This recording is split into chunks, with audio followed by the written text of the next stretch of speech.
8 ఇండ్లు తీశారు. అంటే అది కూడా మనం ఆలోచన చేసుకోవాలి. కుక్కట్పల్లి గ్రామం సంబంధించినటువంటిది పెద్ద ఎత్తుగా బిల్డింగ్స్ పెరుగుతూ ఉన్నాయి, పెద్ద ఎత్తుగా జరుగుతూ ఉంది. కరెంటు సమస్య ఏర్పడబోతా ఉంది. ఈ కరెంటు సమస్య ఏర్పడినప్పుడు రేపు పొద్దున్న ఫ్యూచర్లో కరెంటు లేకపోతే మనకు కూడా ఇబ్బంది అవుతుందని చెప్పి ఉన్నటువంటి ప్రకాష్ నగర్ సంబంధించినటువంటి 8 మందో 9 మందో ఇండ్లను ఎక్వైర్ చేశారు చెప్పారు. వాళ్ళకి నష్టపరిహారం ఖచ్చితంగా గవర్నమెంట్ ఇస్తాం ఒప్పుకున్నారు. అందుకని లెటర్ అడిగారు. నేను కూడా వాళ్ళందరినీ పిలిపించి ఎవరైతే గ్రామస్తులు ఎస్సీ గ్రామస్తులు ఎవరైతే మన గులగొట్టేటువంటి వాళ్ళలో పిలిపించాను. వాళ్ళ లెటర్ తీసుకొని వెంబడే గవర్నమెంట్కి అప్పీల్ చేశాను, వాళ్ళ నష్టపరిహారం ఇవ్వండి. ఎందుకంటే అక్కడ ఖచ్చితంగా మనకు ఒకటి సబ్స్టేషన్ రాబోతా ఉంది. రేపు పొద్దున చుట్టుపక్కల కుకుడుపల్లి గ్రామాలకు కానీ కుకుడుపల్లి చుట్టుపక్కల కాలనీలకు కూడా కరెంట్ సమస్య వస్తుంది. కాబట్టి మనకు కంపల్సరిగా సబ్స్టేషన్ కావాలని చెప్పి అడిగాం. ఖచ్చితంగా వాళ్ళకి ఎవరికైతే నష్టపోయినటువంటి వాళ్ళందరూ కూడా వాళ్ళకే కాదు, కుక్కట్పల్లి రైతులు ఎవరైతే ఈ నల్లజర్లో ఉన్నటువంటి రైతులకు కూడా ప్రతి ఒక్కరికి న్యాయం జరుగుతుంది. ఎవరి బాధపడద్దు, ఇప్పించే బాధ్యత నేను తీసుకుంటాను. అదేవిధంగా చాలా మంది కొంతమంది ట్విట్టర్లో వాట్సాప్లో పెడుతున్నారు ఇదేదో కబ్జా ల్యాండ్ అని. ఇది కబ్జా ల్యాండ్ కాదు, ఇది పట్టా ల్యాండ్. ఇది వాళ్ళు రైతులు ఇచ్చారు, రైతులకు ధన్యవాదాలు చెప్పాలి. ఎందుకంటే పక్క రైతులకు సంబంధించిన ల్యాండ్ 7 ఎకరాల 33 గుంటలు మధ్యలో ఉంటుంది. అది ఇంచి కూడా కబ్జా కాలేదు. కడమదాన్ని కూడా సిక్కం పట్టా ల్యాండ్. కాబట్టి రైతులు ఎప్పుడైతే నల్లజరుకు వాళ్ళు ఇస్తామని ఒప్పుకొని మాకు టీడీఆర్ ఏమని ఒప్పుకుర్రో అది రైతులకు కూడా మనం ధన్యవాదాలు చెప్పాలి తప్ప ఇది 15 ఎకరాలను 30 ఎకరాలు చేసాం 30-40 వాళ్ళు ముందు నుంచి రైతులు ఇక్కడ దున్నుకున్నారు. కాబట్టి వాళ్ళ మానభావాలు దెబ్బతినకుండా వాళ్ళు సహకరించినందుకు వాళ్ళకు కూడా మనం ప్రత్యేక ధన్యవాదాలు చెప్పాలి. ఎందుకంటే వాళ్ళు ఇంత మంచి ప్రాపర్టీ, ఇంత కాస్ట్లీ ప్రాపర్టీ ప్రజల కొరకు వాళ్ళు అంకితం చేశారు. కాబట్టి ఖచ్చితంగా వాళ్ళు కూడా మనం ధన్యవాదాలు చెప్పాలి. ఇందులో ఎస్టీపీకి 50 కోట్లు నేను శాంక్షన్ చేశాను. ఈ ఎస్టీపీని కూడా కొనసాగించే విధంగా, ఎందుకంటే తరలిపోకుండా అన్నిటికీ ఎస్టీపీలు ఇవ్వాలి. మైసమ్మ చెల్ల ఎస్టీపీ ఉంది, ముల్లకత్త చెల్ల ఎస్టీపీ పెట్టాను, పత్తనగర్లో ఎస్టీపీ పెట్టాను. ఈ 325 కోట్లు పెట్టి ఆ రోజున ఎస్టీపీలు పెట్టాం. దీనికి కూడా ఎస్టీపీ శాంక్షన్ అయి ఉంది. కాబట్టి ఎస్టీపీని కూడా పెట్టగలిగితే ఫ్యూచర్లో ఫిల్టర్ వాటర్ లా ఉంటుంది. అది కూడా ఆలోచన చేయమని చెప్పి నేను ముఖ్యమంత్రికి విజ్ఞప్తి చేస్తా ఉన్నాను. అదేవిధంగా ఈ 9 చెర్లలో నల్ల చెరువు ఒకటి, సుమారుగా ఈ 9 చెర్లలో కూడా ఇప్పటికే ఒక 3 డెవలప్మెంట్ గతంలో చేశాం. ఈ నల్ల చెరువు కూడా ముందు నుంచి కూడా కోరిక ఉండేది, నేను గెలిచిన నుంచి బ్రహ్మాండంగా చేయాలనే ఆలోచన ఉన్నది. అయినప్పటికీ కూడా కట్టా వేయడం జరిగింది. ఆ టైంలో కూడా అప్పుడు కూడా సుమారుగా 8 కోట్లు శాంక్షన్ చేస్తే గతంలో కోర్టు హైకోర్టు ఆర్డర్ వేయడం వల్ల ఒక 50 కోట్లు పెట్టి ఎస్టీపీ కూడా మనం తీసుకురావడం జరిగింది. దాన్ని కూడా హైకోర్టు ఆర్డర్ తీసుకురావడం జరిగింది. కాబట్టి ఈ కోరిక ముందు నుంచి, ఎందుకంటే కుక్కట్పల్లి గ్రామస్తులకు ఎక్కడ కూడా జాగా లేకునే పరిస్థితి. మాకున్నటువంటి ల్యాండ్ కూడా కుక్కట్పల్లిలో సుమారుగా 1,00,000 పాపులేషన్ ఉన్నప్పటికీ ఒక వాకింగ్ చేయాలన్నా, ఓ పార్కులు చేయాలన్నా ఎక్కడ కూడా గతం జాగా లేనటువంటి పరిస్థితి. ముందు నుంచి కూడా కుక్కట్పల్లి గ్రామస్తులుగా, కుక్కట్పల్లిలో పుట్టిన పెరిగిన వ్యక్తిగా ఈ కోరిక ఈ రోజు నెరవేర్చింది. అది నిజంగా హైడ్రా కమిషనర్ గారికి, ముఖ్యమంత్రి గారికి ధన్యవాదాలు తెలియజేస్తా ఉన్నాను. ఎందుకంటే ఒక బ్రహ్మాండమైనటువంటి వాతావరణం ఈ రోజున, ఒక బ్రహ్మాండమైనటువంటి మా ప్రజలకు ఈ రోజు ఉపయోగపడుతుంది. ఏదైతే ఈ ఉపయోగమైనటువంటిది కూడా ఈ రోజు మార్నింగ్ లేవనే వాకింగ్ చేయాలంటే చాలా ఇబ్బంది జరుగుతుంది. ఎక్కడో బయట పోయి చేసుకునే పరిస్థితి ఉంది. దీనివల్ల సుమారుగా ఇలా 7 ఎకరాల 33 గుంటలు గవర్నమెంట్ ల్యాండ్ ఉన్నప్పటికీ, అదే పట్టదారులది కూడా ఒక 30-35 ఎకరాల పట్టదారులు ఉన్నప్పటికీ కూడా వాళ్ళు కూడా పట్టదారులు సహకరించడం, వాళ్ళు కూడా టీడీఆర్ ఒప్పుకోవడం, ఇదంతా కూడా ఒక మంచి ఉద్దేశంతో జరిగింది. కాబట్టి ఇటువంటి కార్యక్రమాన్ని ఇంకా కూడా 9 చెర్లు ఉన్నాయి. కాబట్టి నేను ముఖ్యమంత్రి గారికి రిక్వెస్ట్ చేస్తా ఉన్నాను, హైడ్రా కమిషనర్ గారికి కూడా రిక్వెస్ట్ చేస్తా ఉన్నాను. ఐడియల్ చెరువులో ఇప్పటికే 50 కోట్లు ఖర్చు పెట్టి నేను డెవలప్ చేసి ఉన్నాం. 19 కోట్లు శాంక్షన్ చేసి సుమారు 2.5 ఏళ్ళు అయింది. సేమ్ ఇదే విధంగా దాన్ని కూడా తయారు చేశాం. అయినా కూడా ఇప్పటికీ దాన్ని హెచ్ఎండి వాళ్ళు తీసుకొని వర్క్ చేయలేకపోతా ఉన్నారు. అదేవిధంగా మైసమ్మ కాముని చెరువు కూడా హెచ్ఎండిఏ ద్వారా 8.5 కోట్లు శాంక్షన్ చేశాం. దాన్ని కూడా సగమే చేసి దాన్ని కూడా ఆపడం జరిగింది.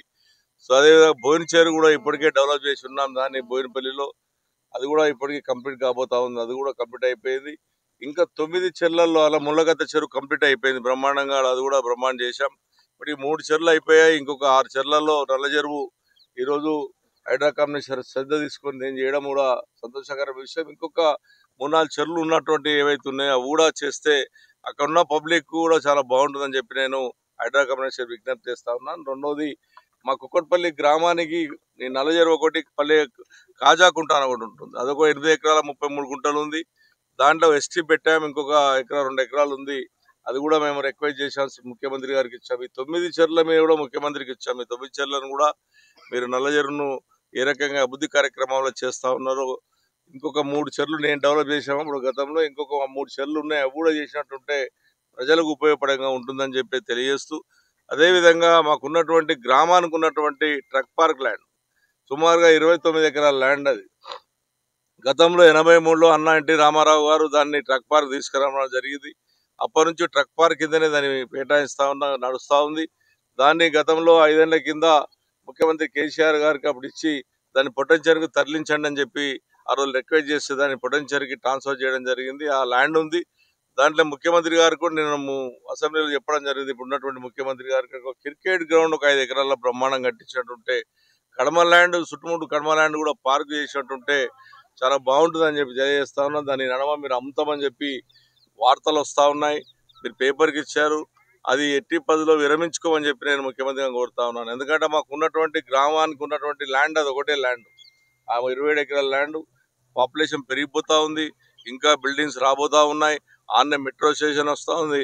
ఆన్నే భారతదేశంలో హైయెస్ట్ మాల్ కూడా ఆడికే రాబోతా ఉంది. అది కూడా ఈ సంవత్సరం ఓపెన్ చేస్తామని చెప్తున్నారు. కాబట్టి మాకు ఇబ్బందికరంగా ఉంటుంది.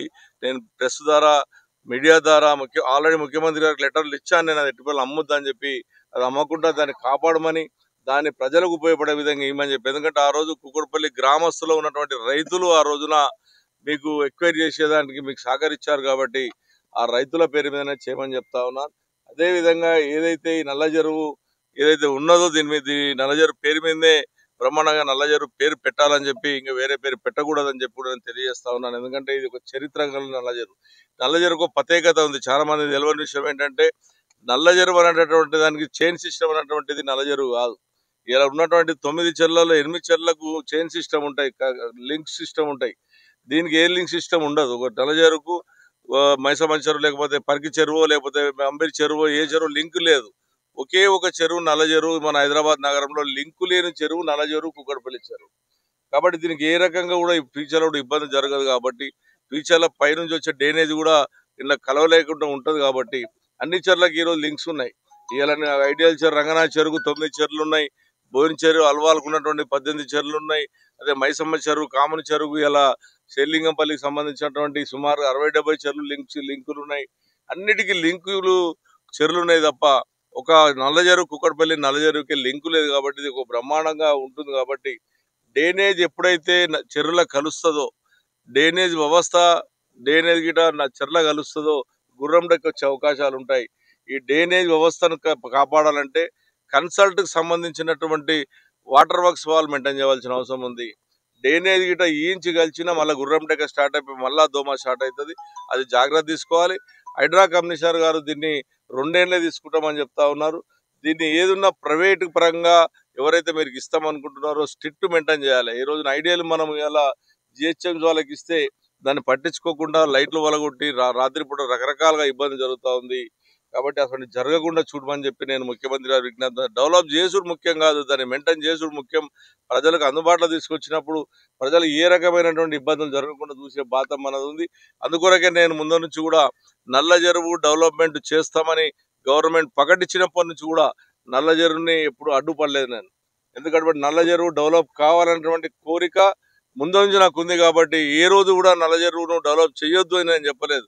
అవసరమైతే మా రైతులు, మాకున్నటువంటి మా కులస్తులు కూడా నా మీద ఎన్నో రకాలుగా ఇబ్బందిగా ఎన్ని మాట్లాడినా సరే ఇది కుక్కట్పల్లికి సంబంధించింది, మీకేమన్నా నష్టం కావాలంటే నష్టపరం కలిగించి ఇప్పిద్దామని ప్రయత్నం చేస్తా తప్ప నల్లజెరువు డెవలప్మెంట్ ఆపుమనే పరిస్థితి రానివ్వను కూడా అని చెప్పేసి కూడా నేను ఆ రోజు ఈ రోజు వరకు కూడా సపోర్ట్ చేశాను. ఇంకా బ్రహ్మాండంగా చేసినటువంటి ప్రత్యేకంగా నేను హైడ్రా కమిషనర్ గారికి ధన్యవాదాలు తెలియజేస్తాను. అసలైన తొలి వెలుగు. ఫాలో వాట్సాప్ @తొలి వెలుగు official.